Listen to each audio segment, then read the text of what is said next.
प्रिय दर्शक बंधु आपण माने अति भल पाउथिबा साधु बाणीर परिसर को आपण मान को स्वागत।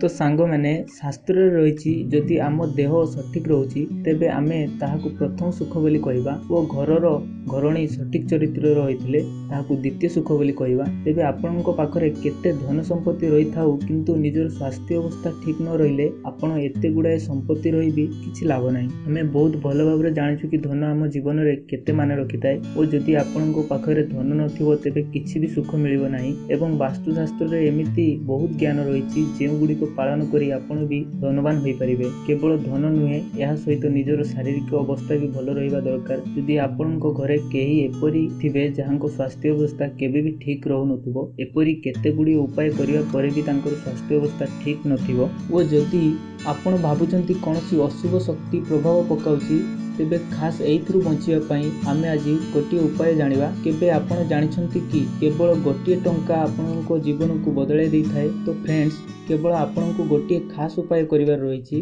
एई कामटी आपण केवल सुइया पूर्वरु करिबा उचित। जदि घरे काहार देह भल नाही तेबे आपणको गोटे टंका नेबार अछि वो ताहा निज ऊपर 7 थर बुलेइबार अछि। वो बहुत ध्यान रखिबे कि एही उपाय करुथवा समय रे काहा सहित कथा हेबार नाही। एपरि 7 थर बुलेइबा परे घरे जहार देह खराब रही ताहार तकिया तले न जणाई रखिबार अछि। वो परदिन सकाळु सेही कॉइन को नै गोटे श्मशान रे पकाई दियंतु। जदि आपणको घर पाखापाखि कोनोसी श्मशान नाही तेबे खाली स्थान रे पोति दियंतु। तेबे एपरि करिबा द्वारा आपणको घरर सब नेगेटिव एनर्जी नष्ट होई जिवो वा आपणको जीवन पुणी थरे हसी उठिबो। सो फ्रेंड्स आज पई एतिकी पुणी देखा हबो एक नवा अध्याय रे एक नवा टॉपिक को नै। सेते पर्यंत विदाय दियंतु। आपणको मूल्यवान समय दैथार बहुत बहुत धन्यवाद। वीडियोटी भलो लागिले लाइक करंतु, शेयर करंतु, केमिति लागिला कमेंट करंतु और एभलिया नुआ नुआ वीडियो देखिया पई फिल्मी ओडिसा को सब्सक्राइब करंतु।